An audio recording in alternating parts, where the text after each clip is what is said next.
Halo semuanya, perkenalkan nama saya Mirta Jessica Sibarani. Saya dari kelas SIP 2102. Di video saya kali ini, saya akan menjelaskan materi-materi terkait dalam mata kuliah Arsitektur dan Organisasi Komputer. Yang pertama, yaitu Arsitektur dan Organisasi Komputer. Pengertian arsitektur komputer merupakan konsep perencanaan dan juga struktur pengoperasian dasar dari suatu sistem komputer. Sedangkan organisasi komputer membahas bagaimana semua fungsi-fungsi komputer tersebut dapat diimplementasikan. Klasifikasi arsitektur komputer ada 5. Yang pertama, arsitektur von Neumann pada tahun 1903 sampai dengan 1957. Yang kedua, arsitektur RISC. Yang ketiga, arsitektur CISC. Yang keempat, arsitektur Harpad. Dan yang terakhir, arsitektur Blue-Gen. Selanjutnya, model-model komputasi arsitektur komputer. Yang pertama, SISD atau Single Instruction Single Data adalah satu-satunya yang menggunakan arsitektur von Neumann. Yang kedua, SIMD atau Single Instruction Multiple Data menggunakan banyak prosesor dalam instruksi yang sama, namun setiap prosesor mengolah data yang berbeda. Yang ketiga, MISD atau Multiple Instruction Single Data menggunakan banyak prosesor dengan setiap prosesor menggunakan instruksi yang berbeda, namun mengolah data yang sama. Yang terakhir, MIMD atau Multiple Instruction Multiple Data menggunakan banyak prosesor dengan setiap prosesor memiliki instruksi yang berbeda dan mengolah data yang berbeda. Yang bab 2 yaitu komputer. Komputer adalah sebuah mesin hitung elektronik yang secara cepat menerima informasi, masukan digital, dan mengolah informasi dan menghasilkan keluaran informasi yang diolah. Pengertian struktur dan fungsi komputer. Struktur komputer adalah sebuah sistem yang berinteraksi dengan tertentu dengan dunia luar. Fungsi komputer antara lain, yang pertama, memori utama berfungsi sebagai penyimpanan data. Yang kedua, input-output berfungsi memindahkan data ke lingkungan luar atau perangkat lainnya. Yang ketiga, sistem interconnection merupakan sistem yang menghubungkan CPU, memori utama, dan input-output. Struktur utama pada CPU. Yang pertama, control unit, yang kedua, ALU atau arithmetic and logic unit, yang ketiga register, yang keempat CPU interconnection. Bab yang ketiga, evolusi dan kinerja komputer. Sejarah komputer. Generasi pertama yaitu tabung vakum pada tahun 1945 sampai dengan 1955. ENIAC dirancang oleh John Mauchly dan John Presper. Generasi kedua, transistor. Pada tahun 1955 sampai dengan 1965 ditemukan di Bell Labs. Generasi ketiga, integrated circuit pada tahun 1965 sampai dengan 1980. Generasi keempat, very large scale integration. Generasi kelima sampai dengan sekarang yaitu pada tahun 1980 yaitu komputer personal.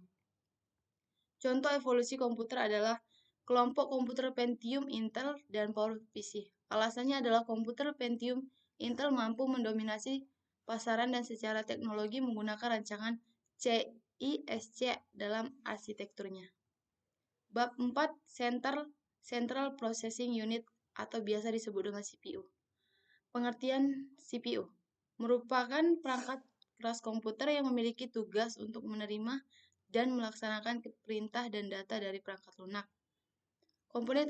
Komponen utama CPU ada 4. Yang pertama, Arithmetic and Logic Unit yang biasa disingkat dengan ALU.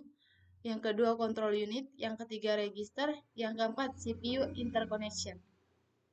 Selanjutnya, fungsi CPU menjalankan program-program yang disimpan dalam memori utama dengan cara mengambil instruksi-instruksi. Yang kedua, siklus fetch eksekusi. Pada setiap siklus instruksi, CPU awalnya akan membaca instruksi dari memori. Fungsi interrupt. berfungsi sebagai mekanisme penghentian atau pengalihan pengelolaan instruksi dalam CPU kepada routing interrupsi. Bab kelima, memori. Memori adalah bagian dari komputer tempat program dan data-data disimpan. Memori terbagi menjadi dua, yaitu memori internal dan memori eksternal. Memori internal adalah memori yang dapat diakses oleh prosesor, sedangkan memori eksternal adalah perangkat keras yang digunakan untuk melakukan operasi penulisan, pembacaan, dan penyimpanan data. Selanjutnya, operasi sel memori. Elemen dasar memori adalah sel memori. Walaupun digunakan sejumlah teknologi elektronik, seluruh sel memori memiliki sifat-sifat tertentu. Yang pertama, sel memori memiliki dua keadaan stabil atau semi-stabil yang dapat digunakan untuk mempresentasikan bilangan biner 1 atau 0. Yang kedua, sel memori mempunyai kemampuan untuk ditulis atau sedikitnya satu kali. Yang ketiga, sel memori mempunyai kemampuan untuk dibaca. Selanjutnya, ada 3 konsep yang berhubungan dengan satuan transfer. Yang pertama word, yang kedua addressable unit, yang ketiga units of transfer. 4 macam metode akses. Yang pertama, sequential access adalah memori yang diorganisasikan menjadi unit-unit data yang disebut record. Akses harus dibuat dalam bentuk ukuran linear atau spesifik. Yang kedua adalah direct access, sama dengan sequential access terdapat pada shared read atau write mekanisme. Akses dilakukan langsung pada alat memori. Disk adalah memori direct access. Yang ketiga adalah random access. Setiap lokasi memori dipilih secara random dan diakses serta dialamati secara langsung. Contohnya adalah memori utama. Yang terakhir, associative access merupakan jenis random access yang memungkinkan perbandingan lokasi bit yang diinginkan untuk pencocokan. Jadi, data dicari berdasarkan isinya, bukan alamat dalam memori. Selanjutnya, transfer rate bisa dilihat dari slide saya, yaitu rumusnya Tn sama dengan Ta ditambah dengan N per R. Tn adalah waktu rata-rata untuk membaca atau menulis N sama dengan bit, TA adalah waktu akses rata-rata, N sama dengan jumlah bit, R sama dengan kecepatan transfer dalam bit per detik, atau satuannya adalah BPS. Tipe-tipe memori semikonduktor. Bisa kita lihat pada slide-nya, dari slide ini, pada gambarnya, tipe memori RAM, ROM, PROM, EPROM, flash memory, dan EEPROM. Tersedia kategori penghapusan, penulisan, volatilitasnya. Selanjutnya, kita masuk pada bab yang ke-7, set instruksi. Set instruksi adalah sekumpulan lengkap instruksi yang dapat dimengerti oleh sebuah CPU. Elemen-elemennya adalah operation code, short operand referensi, result operand referensi, yang terakhir adalah next instruction referensi. Selanjutnya tipe-tipe operan.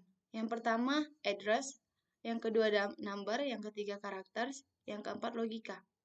Tipe atau jenis-jenis instruksi ada 4, yaitu data processing, data storage, data movement, yang terakhir control. Selanjutnya kita masuk pada bab yang ke-9, yaitu bahasa assembly. Bahasa assembly adalah bahasa komputer yang kedudukannya di antara bahasa mesin dan bahasa level tinggi, misalnya bahasa C, C++, Pascal, Basic, Java, dan sebagainya. Sedangkan assembler adalah program yang membantu sebuah instruksi dalam format bahasa Inggris sehingga mudah dibaca dan dipahami. Selanjutnya, register terbagi menjadi dalam 5 golongan. Yang pertama adalah general purpose register, yang kedua segment register, yang ketiga point register, yang keempat index register, dan yang terakhir adalah flag register. Slide selanjutnya itu adalah perintah dasar assembly, ada 2. Yang pertama adalah perintah move untuk mengisi, memindahkan, memperbaharui isi suatu register variabel ataupun lokasi memori. Yang kedua, perintah INT untuk memanggil subroutine atau subprogram kecil yang telah disediakan oleh memori komputer. Perintah dasar assembly menggunakan emulator 8086. Yang pertama modesimal, yang kedua tiny, yang ketiga small, yang keempat medium, yang kelima compact, large, code, ORG 100H, JMP, jam tujuan, INT 20H. Selanjutnya operasi dalam bahasa assembler. Yang pertama operasi penambahan, yaitu ADD dan ADC. Yang kedua operasi pengurangan, yaitu sub. Operasi perkalian, yaitu mul. Operasi pembagian, yaitu div. Bab 10 yaitu modul I/O atau input-output. Modul I/O merupakan peralatan antarmuka interface bagi sistem bus atau switch center dan mengontrol satu atau lebih perangkat periferal. Modul I/O tidak hanya sekedar modul penghubung, tetapi sebuah piranti yang berisi logika dalam melakukan fungsi komunikasi antara periferal dan bus komputer. Unit input adalah masukan unit luar yang digunakan untuk memasukkan data dari luar ke dalam mikroprosesor ini. Contohnya data yang berasal dari keyboard atau mouse. Sementara itu, unit output atau keluaran biasanya digunakan untuk menampilkan data, atau dengan kata lain untuk menangkap data yang dikirimkan oleh mikroprosesor. Perangkat input dan output yang pertama ada keyboard, itu adalah menginput karakter. Yang kedua mouse atau touchscreen, grab table, input gerakan yang diolah menjadi perintah. Yang ketiga CD-ROM, input data dengan media CD, scanner, input data dengan media gambar output, printer untuk mencetak file, monitor untuk menampilkan data, speaker untuk output suara. Fungsinya adalah, fungsi modul I/O ada dua, yaitu data buffering. Tujuannya adalah untuk mendapatkan penyesuaian data sehubung perbedaan laju transfer dari data dari perangkat periferal dengan kecepatan penggunaan pada CPU. Yang kedua, deteksi error. Apabila pada perangkat periferal terdapat masalah sehingga proses tidak dapat dijalankan, maka modul input-output akan melaporkan kesalahan tersebut. Misalnya, informasi pada kesalahan periferal printer seperti kertas, tergulung, tinta habis, kertas habis, dan lain-lainnya. Oke, slide selanjutnya. Klasifikasi perintah input-output. Yang pertama, perintah kontrol untuk mengaktifasi perangkat periferal dan memberitahu tugas yang diperintahkan padanya. Yang kedua, perintah tes. Digunakan untuk menguji berbagai kondisi status modul input, output, dan periferalnya. Yang ketiga, perintah read. Perintah pada modul I/O untuk mengambil suatu paket data kemudian menaruh dalam buffer internal. Yang terakhir adalah perintah write. Perintah ini kebalikan dari read. CPU memerintahkan modul I/O untuk mengambil data dari bus data dan diberikan pada perangkat periferal tujuan data tersebut. Oke, masuk saja ke bab yang ke-11 yaitu sistem bus. Bus adalah jalur komunikasi yang dibagi pemakai suatu set kabel tunggal yang digunakan untuk menghubungkan berbagai subsistem. Bus system adalah sebuah bus yang menghubungkan komponen-komponen utama komputer, yaitu CPU, memori, dan input-outputnya. Sistem bus ada tiga. Yang pertama adalah data bus atau saluran data, yaitu memberikan lintasan bagi perpindahan antara data antara dua modul sistem. Yang kedua, address bus atau saluran alamat. Saluran alamat digunakan untuk menandakan sumber atau tujuan data pada bus data. Yang ketiga adalah control bus, yaitu saluran kontrol. Saluran kontrol digunakan untuk mengontrol akses ke seluruh alamat dan penggunanya. Oke, di sini di slide saya yang selanjutnya ini terdapat contoh SCI, motherboard bus, USB, dan PCI. Bab 12 yaitu operasi aritmatika. Yang pertama adalah penjumlahan bilangan binar. Aturan dasarnya yaitu 0 ditambah 0 sama dengan 0, 0 tambah 1 sama dengan 1, 1 tambah 0 sama dengan 1, 1 tambah 1 sama dengan 10. Contohnya 1 ditambah 110 sama dengan 1101. Yang kedua adalah pengurangan bilangan binar. Aturan dasarnya yaitu 0 dikurang 0 sama dengan 0, 1 dikurang 0 sama dengan 1, 1 dikurang 1 sama dengan 0, 0 dikurang 1 sama dengan 1. Contohnya 11010 dikurang 10001, 1 sama dengan 1111. Perkalian bilangan binar.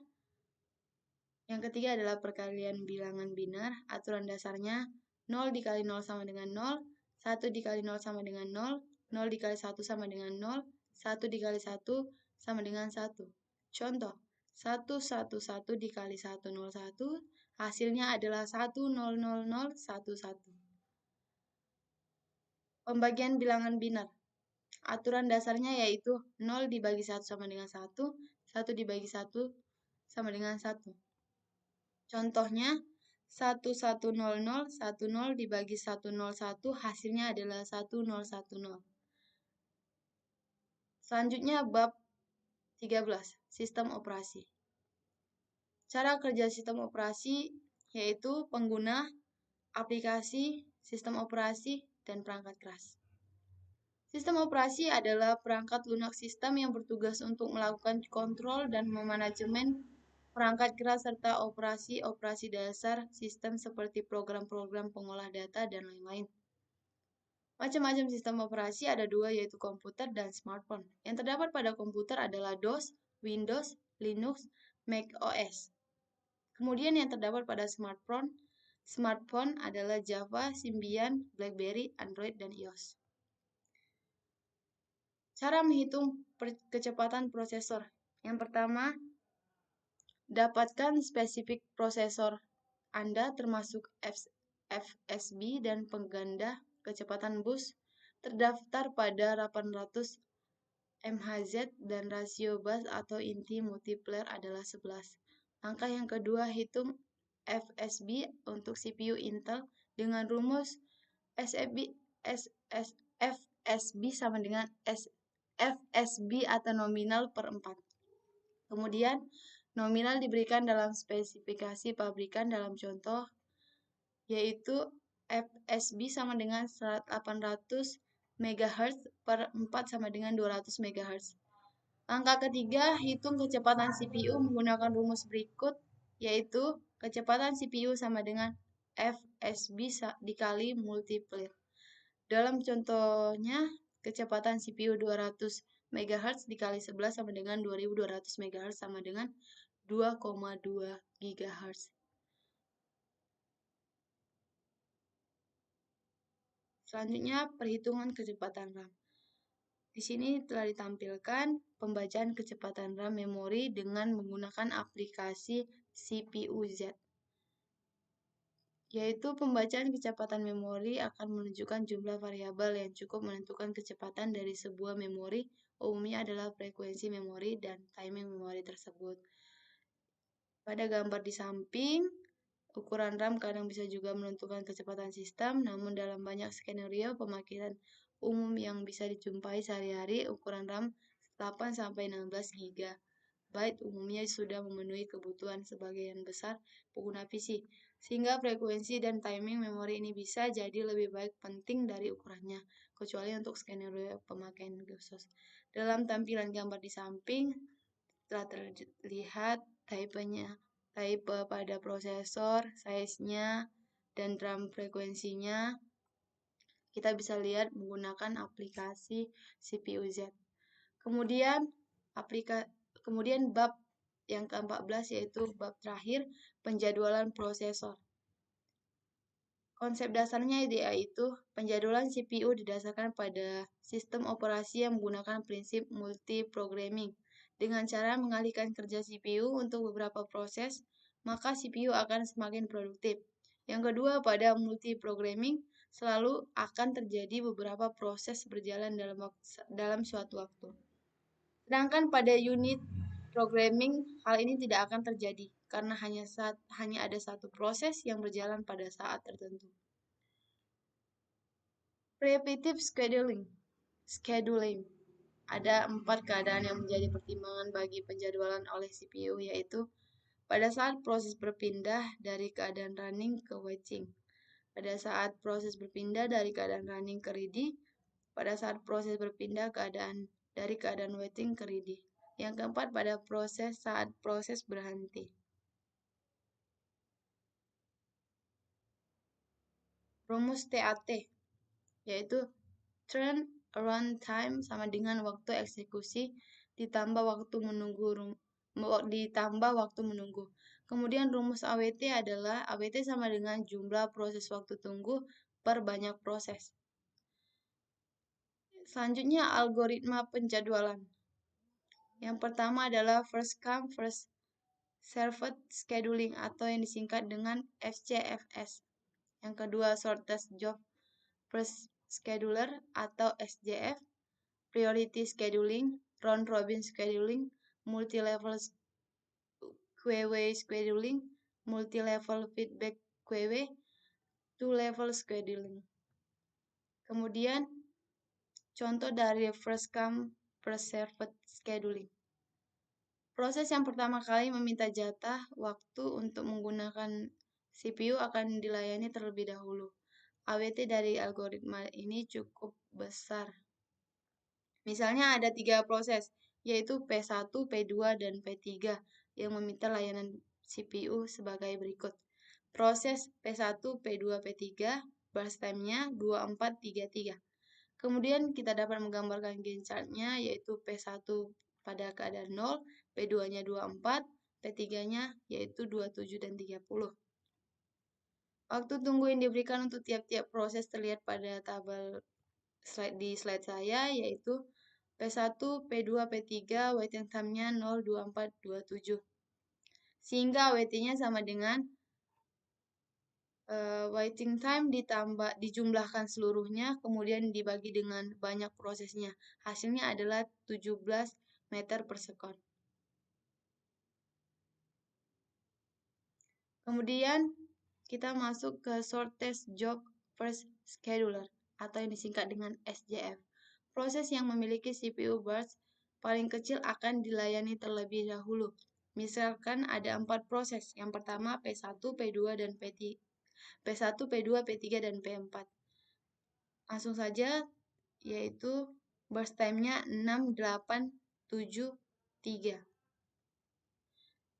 Oke, kita bisa gambarkan Gantt chart-nya, yaitu P4-nya sama dengan 3, P1 sama dengan 9, P3-nya sama dengan 16, P2-nya sama dengan 24. Waktu tunggu yang diberikan untuk tiap-tiap proses terlihat pada tabel pada slide saya, yaitu P1 waiting time-nya 3, P2 waiting time-nya 16, P3 waiting time-nya 9, P4 waiting time-nya 0. Sehingga kita memperoleh AWT-nya sama dengan jumlah dari keseluruhan waiting time-nya, yaitu 3 ditambah 16 ditambah 9 ditambah 0 dibagi dengan 4 dan hasilnya sama dengan 7 meter per second. Yang selanjutnya adalah round robin scheduling, yaitu konsep dasar dari algoritma ini adalah menggunakan time series. Pada dasarnya algoritma ini sama dengan FCFS, hanya saja bersifat preemptive, digunakan quantum time untuk membatasi waktu proses. Jika suatu proses memiliki CPU burst lebih kecil dibandingkan dengan quantum time, maka proses tersebut akan melepaskan CPU jika telah selesai bekerja, sehingga CPU dapat segera digunakan oleh proses selanjutnya. Misalkan ada 3 proses, P1, P2, dan P3 yang akan meminta layanan CPU, jika quantum time sebesar 4 meter per second. Maka prosesnya adalah P1 burst time-nya 24, P2 burst time-nya 3, P3 burst time-nya 3. Gantt chart-nya adalah P1 sama dengan 4. Kalau kita ingin membuat Gantt chart itu selalu awali dengan angka 0. Kemudian disambung dengan burst time yang sudah kita dapatkan atau lama proses yang sudah kita dapatkan. Jadi kita memperoleh P1-nya sama dengan 4, P2-nya sama dengan 7, P3-nya sama dengan 10, P1-nya sama dengan 14, P1-nya sama dengan 18, P1-nya sama dengan 22, P1-nya dengan 26, P1-nya sama dengan 30, sorry.